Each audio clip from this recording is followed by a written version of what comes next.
Bom dia! Hoje vamos dar continuidade ao conteúdo que a gente iniciou na videochamada da aula passada, em relação à saúde e em relação a algumas doenças, né? Por isso que a gente vai dar início hoje a partir da onde a gente parou na videochamada, que é como cuidar da saúde versus doença. Se saúde, como a gente viu na aula passada, é um estado de completo bem-estar físico, mental e social e não consiste apenas na ausência de doença ou de enfermidade, conforme a Organização Mundial da Saúde, a gente que tem que doença é um estado em que uma ou mais funções do corpo humano encontram-se alteradas ou prejudicadas, ou apenas a definição de saúde completamente ao contrário, que é um estado em que não existe ou que não há um bem-estar físico, mental e social, e não consiste apenas na ausência de doença, mas a doença consiste em si em sua presença. Algumas doenças não podem ser evitadas. Por exemplo, em geral, não se pode evitar que os genes de uma pessoa sofram mutações ou que mutações em células germinativas sejam transmitidas aos filhos, produzindo neles características alteradas. Muitas doenças, entretanto, podem ser prevenidas, principalmente as que resultam da subnutrição ou de dietas mal equilibradas, além das causadas por micro-organismos, como as doenças infecciosas ou doenças parasitárias que são causadas por protozoários e vermes. Podem-se também prevenir diversas doenças que resultam de acidentes e da exposição das pessoas a agentes físicos ou químicos, como é no caso o do Césio 137 que a gente acabou comentando na videochamada. Os cuidados com a alimentação e a prática de exercícios físicos regulares permitem evitar muitas doenças causadas por disfunções de órgãos do sistema digestório, cardiovascular e respiratório. Veremos a seguir alguns cuidados que podemos ter. Então, cuidados. Aí eu não vou falar de tudo, não vou fazer a leitura, mas os cuidados principais, os tópicos dos cuidados principais que a gente precisa ter. Escolha da alimentação. Então, a alimentação ela tem que ser de maneira a que vale oferecer a maior quantidade de nutrientes necessários para o seu bem-estar. Por isso que dizem que um prato colorido é muito bom, por quê? Porque vamos supor um prato em que eu tenho um arroz, um feijão, que é ou a combinação brasileira, né? O arroz, o feijão, um pedaço de carne e uma salada. Um prato simples. O que é que eu posso encontrar nesse prato? Eu posso encontrar carboidratos no arroz, eu posso encontrar proteínas na carne, ferro no feijão, que é um tipo de sal mineral. Eu posso encontrar na salada vitaminas, nas folhas, vitaminas no fruto do tomate. Então aí eu já tenho o quê? Eu tenho carboidrato, proteína, vitaminas, sais minerais e lipídios, que são gorduras que são encontradas na carne, dependendo de como a carne for feita, ainda tem um acréscimo ainda de uma gordura externa que não é a gordura própria da carne. Então, tem uma pergunta aqui, por exemplo, quem nunca teve um episódio de enjoos, dores de estômago, vômitos, diarreia ou prisão de ventre? Além desses incômodos mais comuns, podem ocorrer doenças mais sérias relacionadas à má alimentação, como gastrites, úlceras, colites, tumores e etc. Então, aqui tem algumas observações que deve se procurar, por exemplo, comer partes comestíveis dos vegetais sempre que possível, pois eles contêm nutrientes que acrescentam à sua dieta, como raízes, caules, folhas, talos de folhas, brácteas, talos de flores e botões, frutos, sementes e pétalas, que contêm não só nutrientes, mas também fibras que auxiliam no processo de digestão. Deve-se procurar seguir uma dieta balanceada, com predominância de alimentos naturais ou in natura, ou minimamente processados, como hortaliças, frutas, arroz e feijão. Escolher carnes frescas e magras, óleos, gorduras, sal e açúcar devem ser utilizados em pequenas quantidades.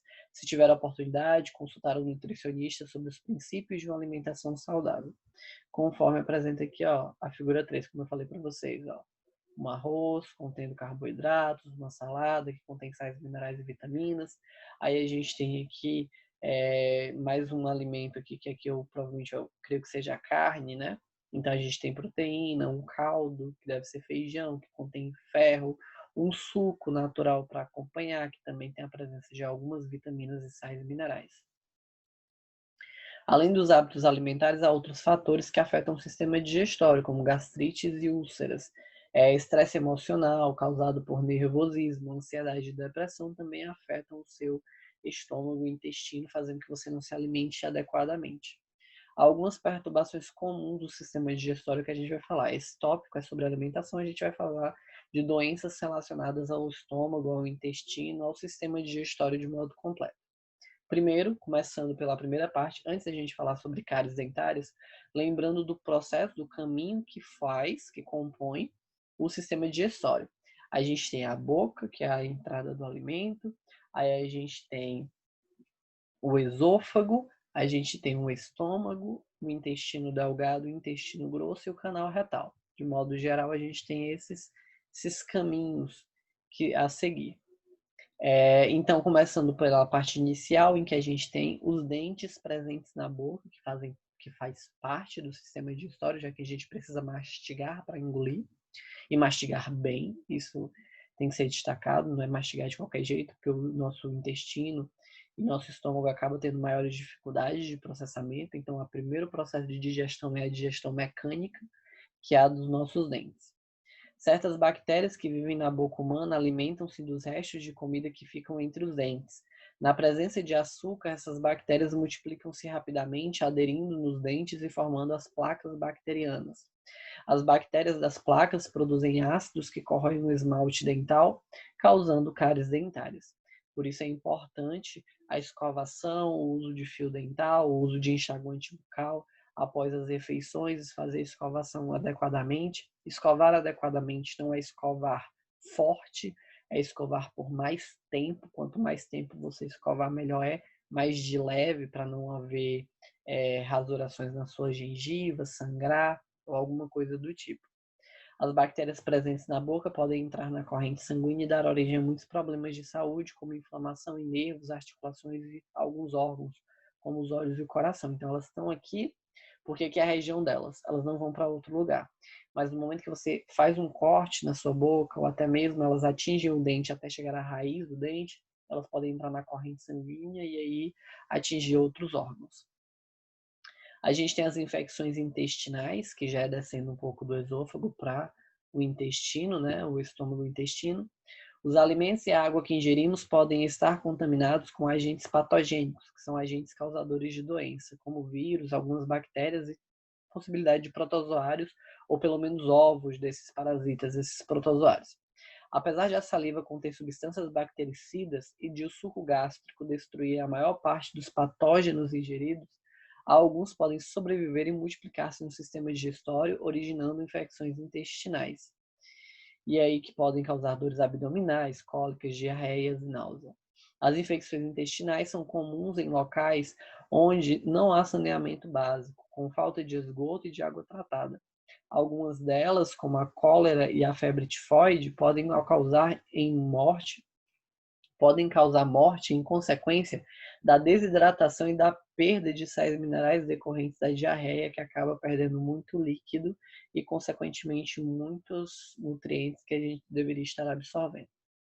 Outra doença relacionada ao sistema digestório é o vômito, a diarreia e a prisão de ventre, que o vômito é a regurgitação de alimento presente no estômago, a diarreia é a eliminação acelerada de fezes que não passam pelo processo completo de absorção de água no intestino grosso.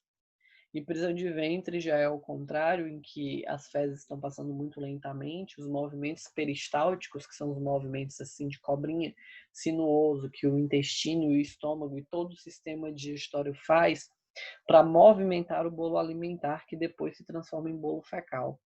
Este bolo fecal, que é o que está falando em relação à diarreia, ele passa muito tempo preso no canal do intestino grosso e a cada tempo que ele está lá, ele está sendo absorvido mais água. Até chega um momento que há muita dificuldade e resistência para ele completar o percurso até a evacuação. Com esse sentido, ocorre a prisão de ventre, que as pessoas passam de 2, 3 dias ou mais sem defecar. E também pode ser chamada de constipação intestinal. Outra doença que podemos falar relacionada ao sistema digestório são as úlceras pépticas. Apesar de serem revestidas por uma camada de muco, as células da superfície interna do estômago e do duodeno, que é a primeira parte do intestino delgado são constantemente atacadas pelo suco gástrico. Em certas situações, áreas da parede estomacal, do estômago, originam lesões denominadas úlceras pépticas, causadas pelo próprio suco gástrico do seu estômago. As úlceras elas podem ocorrer devido à diminuição da resistência da mucosa do tubo digestório, causado, por exemplo, por uso excessivo de medicamentos, como ácido acetilsalicílico e ibuprofeno. Em 1982, descobriu-se que um dos principais causadores da úlcera péptica era a bactéria Helicobacter pylori, que ela tinha uma função muito específica no estômago, que ela se desenvolvia de uma forma que acabava mais prejudicando do que ajudando. Outra doença que envolve um pouco o sistema digestório, apesar de ser um canal, um ponto cego no final do intestino grosso, a gente tem a apendicite. Tudo que termina com cite, ou pelo menos a maioria das coisas que se termina com cite, são inflamações. Bronquite, inflamação dos brônquios, rinite, inflamação do rino, sinusite, inflamação dos seios nasais e apendicite, inflamação do apêndice. Ocasionalmente, restos de alimentos e bactérias podem ficar retidos na cavidade interna do apêndice vermiforme, levando à sua inflamação. Esse quadro é conhecido por apendicite e é causa dores abdominais intensas, e o tratamento, às vezes, pode ser por medicamento, se a apendicite for uma inflamação mínima, ou até mesmo um procedimento cirúrgico, se estiver sulfurado ou inflamado demais. A gente tem um câncer intestinal. Aqui, o câncer do intestino grosso ou coloretal é o mais comum em todo o mundo. Estudos apontam que essa doença está relacionada às dietas pobres em fibras e vitaminas e ricas em gordura de animal, carne vermelha e alimentos industrializados, o que faz com que ocorra a inflamação do apêndice, que não necessariamente são em todos os casos, mas através de pesquisas foi descoberto que um dos maiores casos, ou pelo menos os maiores casos encontrados, tem relação com a utilização de bebidas alcoólicas, de drogas ou alimentação irregular. Pancreatite é a inflamação no pâncreas. O que vocês têm que entender é que o pâncreas é uma glândula mista, é um órgão de glândula mista que ele libera tanto externo quanto internamente hormônios, e um desses hormônios é responsável pela quebra de parte do alimento, que é o suco pancreático. Por isso que o pâncreas ele está inserido na lista do sistema digestório. A pancreatite nada mais é do que a inflamação do pâncreas através de uma alimentação também não tão saudável, não exercícios físicos e etc. Depois a gente tem os cálculos vesiculares, que é o cálculo da vesícula. A vesícula é um pedacinho que se liga entre o fígado e o intestino delgado, né? A parte inicial do intestino delgado. E essa ligação da vesícula é para a liberação de uma substância chamada de bile, que essa substância é responsável pela quebra da gordura nos alimentos, então auxilia no processo de digestão. E às vezes acontece esse líquido inserido dentro da vesícula, produzido dentro da vesícula, ele petrifique. E ao petrificar, viram bolinhas e são considerados cálculos vesiculares ou cálculos biliares, porque os cálculos significam pedras, então seriam pedras vesiculares ou pedras biliares. Dando continuidade de uma parte aqui mais específica, que a gente não vai aprofundar muito, é só em relação aos cuidados do sistema cardiovascular, que é o da próxima aula, em que a gente vai ver um pouco sobre a prevenção de doenças cardiovasculares, sobre a arteriosclerose, sobre a angina do peito, infarto, isquemia cerebral e hipertensão arterial. Quando a gente encerrar isso na próxima videoaula, vocês vão ter atividade. Nessa aula ainda não tem atividade. Espero que vocês tenham entendido e gostado. Até a próxima aula para vocês e tchau!